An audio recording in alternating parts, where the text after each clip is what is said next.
Shalom peuple de Dieu, nous vous espérons très bien portant là où vous êtes. Nous vous invitons à réécouter ce témoignage édifiant, émouvant de la part des enfants de Dieu pour le compte de la communauté baptiste au centre de l'Afrique, Kinshasa. Très bonne condition d'écoute. À tantôt. Seigneur, merci.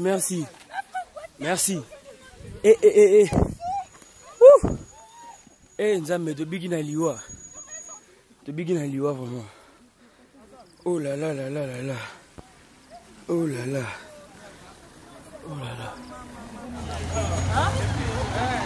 Accident grave, donc Nzambe ka lingi biso muta profiter, muta zokite donc. Oh là là.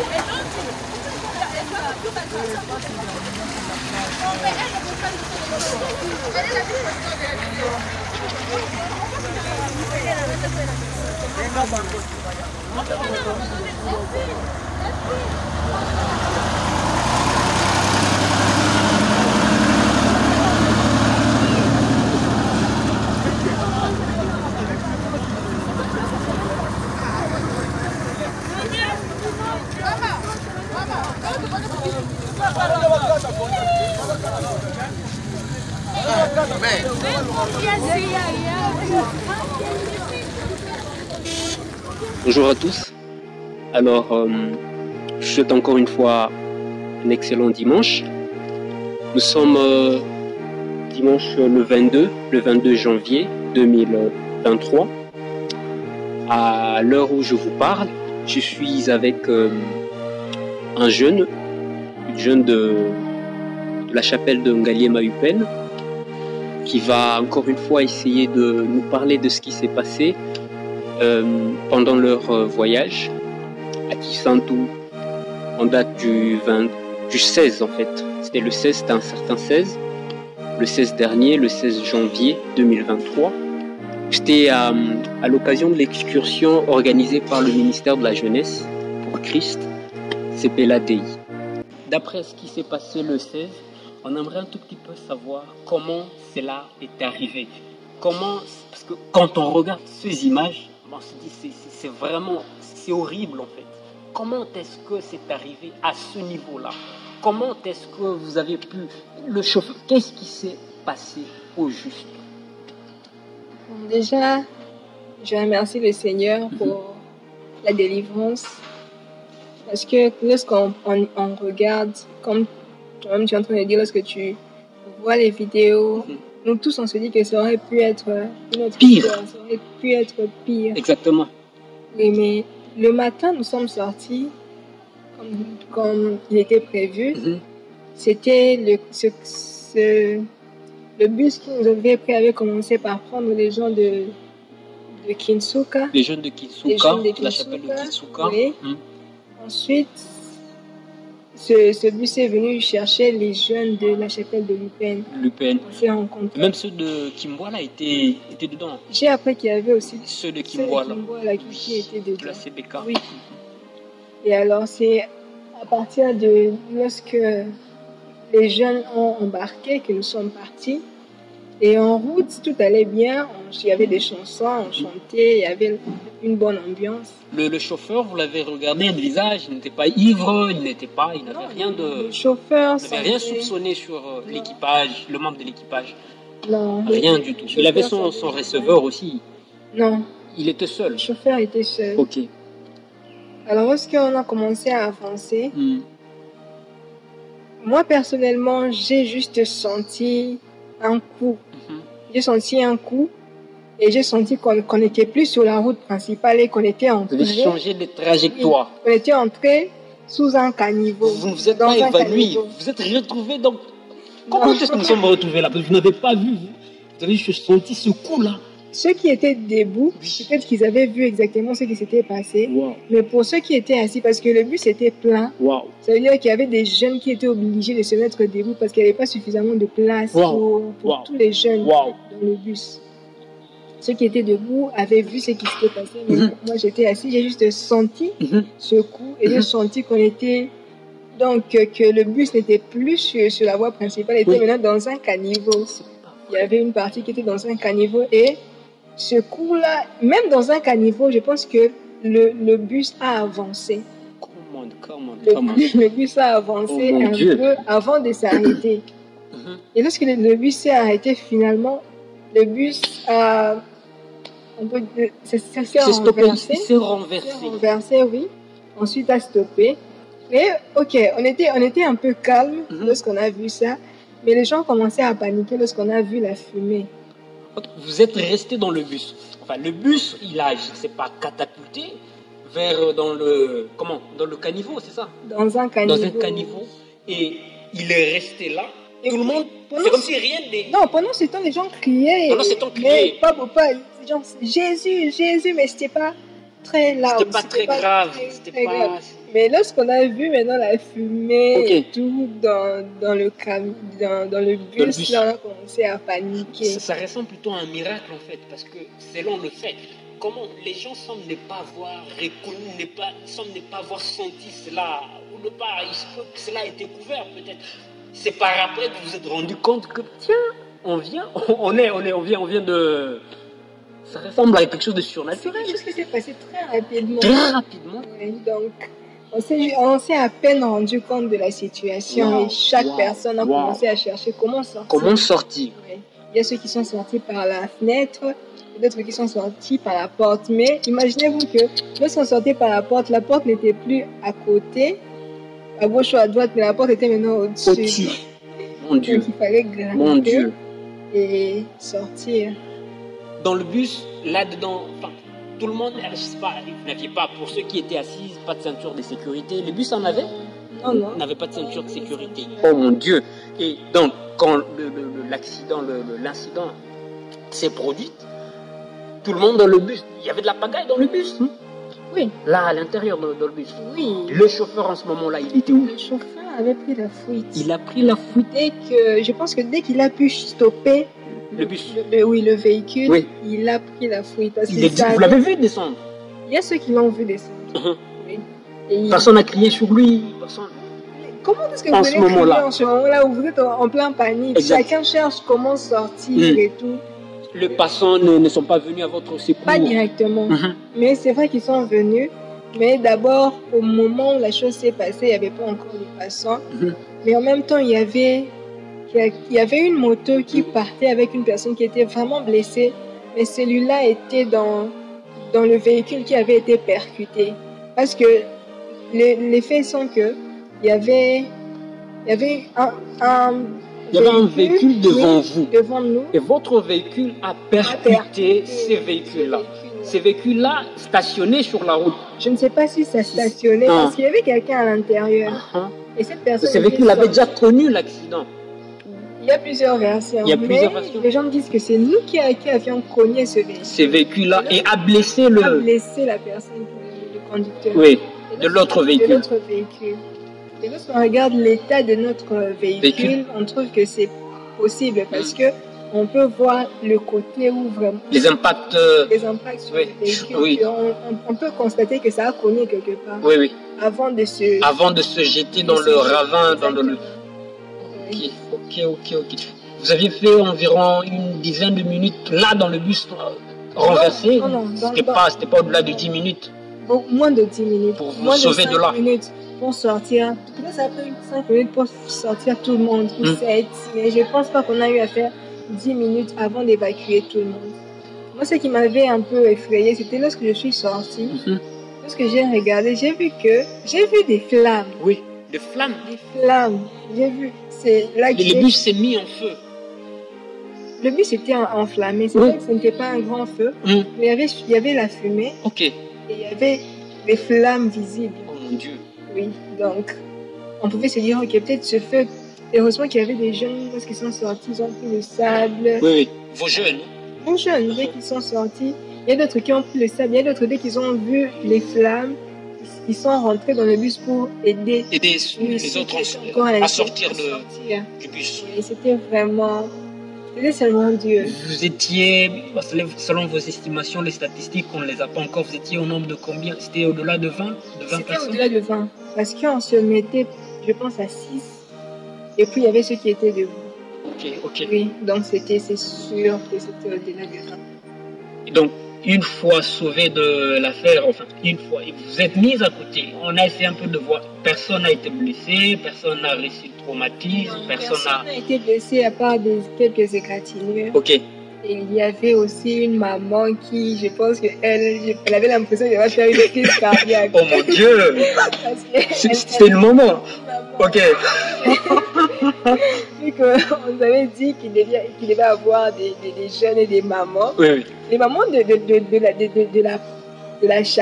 chapelles ne se sont pas vraiment mobilisées, mais il y avait une qui était suffisamment courageuse pour se dire que moi aussi j'aimais. Il fallait qu'elle aille avec le jeune. Avec le jeune. Ah bon? Et puis c'est celle-là qui n'a pas supporté. La courageuse pourtant.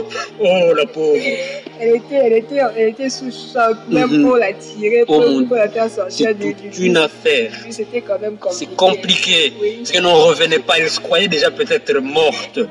Oh mon Dieu. Elle était sous le choc. Sous le choc. Mais heureusement que rien ne s'est... Et après 2 jours après l'excursion, personne n'a réclamé avoir de... Jusque-là, on n'a rien entendu. On n'a rien entendu. Parce qu'il y a des douleurs qui peuvent ne pas être immédiates, mais qui peuvent se manifester après. Mais jusque-là, on n'a rien reçu comme... Réclamation par rapport à l'incident. Et qu'en est-il en fait à propos du chauffeur maintenant? Vous avez des nouvelles de lui?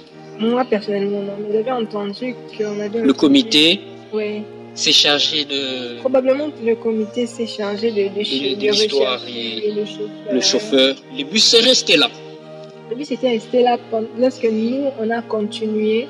Qu'ils ont pris sur le chemin et puis qui ont pu continuer avec vous? Ok, le bus... Notre bus n'était pas seul. Il y avait d'autres bus. C'était souvent de cortège. Oui. Mais c'est vrai qu'il y avait une certaine distance. Une très grande distance. Une certaine distance, parce qu'on pouvait voir que les gens de l'Imété sont de l'autre côté. Ils pouvaient nous dépasser quand même d'une certaine distance. Mais on marchait quand même en cortège. Et votre bus était le premier sur la ligne? Non, je ne suis pas sûre. Il y a d'autres bus qui étaient déjà passés. Qui étaient déjà passés avant. Ok. Mais lorsqu'on s'est renversé, l'autre bus nous a directement vu. Et plus ils avançaient, plus ils ont remarqué que c'est notre bus, c'est pour le week-end. Et à partir de ça, ils ont cherché... stoppés, ils sont venus à votre aide. Notre aide, ils ont cherché comment... Vous emmenez avec eux? Oui. Dans le bus, dans leur bus? Oui, mais il n'y avait pas suffisamment de place. Il fallait se dire, ces jeunes peuvent entrer là-bas, d'autres on peut attendre, on peut appeler telle ou telle autre personne pour prendre les jeunes qui sont restés et tout ça. Donc c'était un peu ça.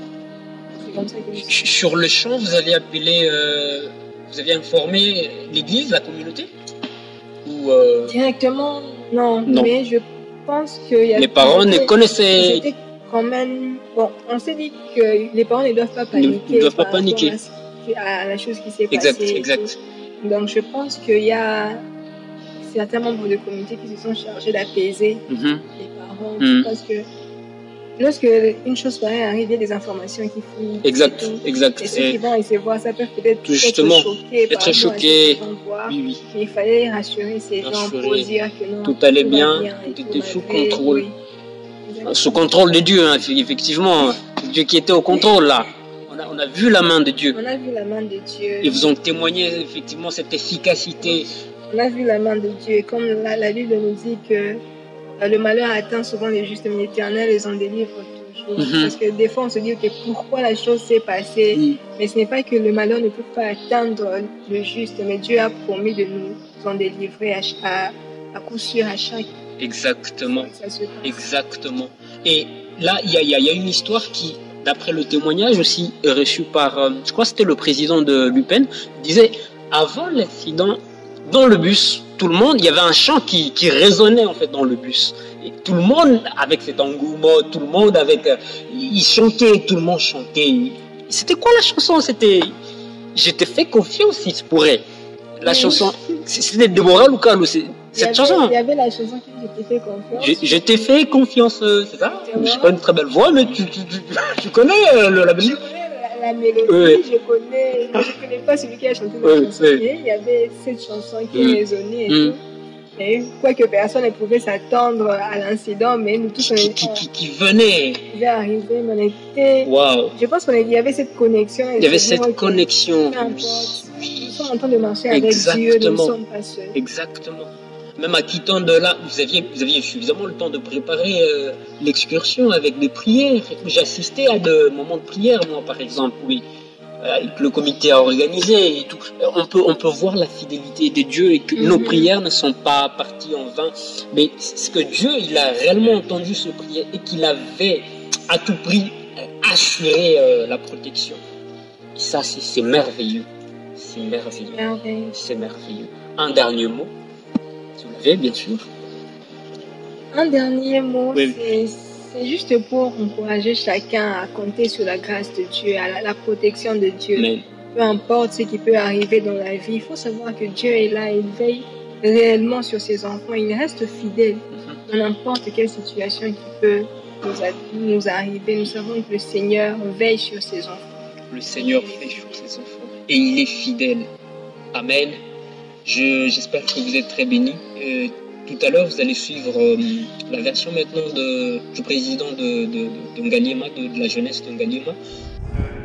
La main de Dieu, où Dieu nous a encore une fois témoigné que sa main est toujours sur nous et il est toujours derrière sa parole qui dit « Je garderai votre départ, je garderai votre arrivée ». Nous avions connu un accident en cours de route. Les bus qui transportaient les jeunes de Kinsuka, de Kimwala et de Lupel avaient connu un accident. Nous avions cogné une voiture qui était garée en cours de route. Et gloire à Dieu parce qu'aucun de nous n'est sorti avec une blessure. Les bus s'étaient renversés sur les côtés et nous tous nous sommes sortis sains et saufs. Personne n'a connu ni de fractures, ni de blessures, aucun traumatisme. Et nous sommes allés jusqu'à Kisantu, nous avons rendu gloire à Dieu, nous avons célébré la main de Dieu avec les autres. Et vraiment, c'est un sujet de gloire que nous rendons en ce jour à notre Dieu. Et encore une fois, comme Dieu est toujours derrière sa parole, avant de commettre cet accident, tous les bus étaient en train de chanter une chanson qui dit « Je t'ai fait confiance ». Pour tous les voyages que j'ai faits et que je n'ai pas encore fait, je t'ai fait confiance. Pour la vie que tu me donnes et pour tout ce que je traverse dans ma vie, je t'ai fait confiance. Et c'est à l'instant même que cela a été produit, nous disons vraiment gloire à Dieu et nous exhortons tout le monde à continuer à faire confiance à Dieu. Parce que sa parole se réalise toujours dans nos vies. Et comme on nous a appris ce matin, quelles que soient les conditions qui peuvent arriver, sa parole s'accomplit toujours dans nos vies. Merci beaucoup. Et donc c'est sur cette note en fait que l'on peut le dire, notre Seigneur, il fait chaque chose bonne à son temps. Lui, le Seigneur des Seigneurs, le maître de temps et des circonstances. Il nous a fait grâce en ce jour. Pourquoi? Tout simplement parce qu'il nous aime. Pour attirer notre attention sur le fait que le combat, il est véritable. Le combat, il est réel. Nous avons un témoignage en ce jour. Nous sommes la preuve de son amour pour nous. Alors, ayons toujours cette attitude d'humilité. Sachons nous humilier en fait devant le Seigneur, notre Créateur, car il est notre Dieu. Nous sommes son peuple, le troupeau que sa main conduit. Comme d'autres, eux, dans leur temps, ont eu de pêches miraculeuses, nous aussi, nous avons expérimenté en notre temps un salut miraculeux. Cette vie que nous avons encore aujourd'hui, ce souffle que nous respirons est une preuve de l'œuvre de Dieu. Comprenons qu'il est présent, il ne nous quitte pas. Il est Emmanuel dans chacune des situations que nous traversons. Dans nos travails, il est Emmanuel. Dans nos familles, il est Emmanuel. Oui, au sein du ministère de la jeunesse pour Christ, il est Emmanuel. Prenons quelques minutes pour lui remercier pour les bienfaits qu'il a accordés à notre Église, en particulier notre communauté à Kinshasa, en ce jour, en nous protégeant, nous jeunes, oui, durant cette excursion, d'où nous sommes d'ailleurs rentrés, gardés par sa main toute puissante. Oui, nous avons un témoignage. Si vous avez vu la main de Dieu, si vous avez vu sa toute puissante main, dites quelque chose pour lui rendre des actions de grâce, car il en est digne. Gloire au Père, oui au Fils et au Saint-Esprit, et cela durera toute l'éternité. Amen. Je vous invite en fait à lire le psaume 121, le verset 8. Ce psaume est très puissant. Ce psaume nous a beaucoup édifié et j'espère que cela sera le cas pour vous. Que Dieu vous bénisse.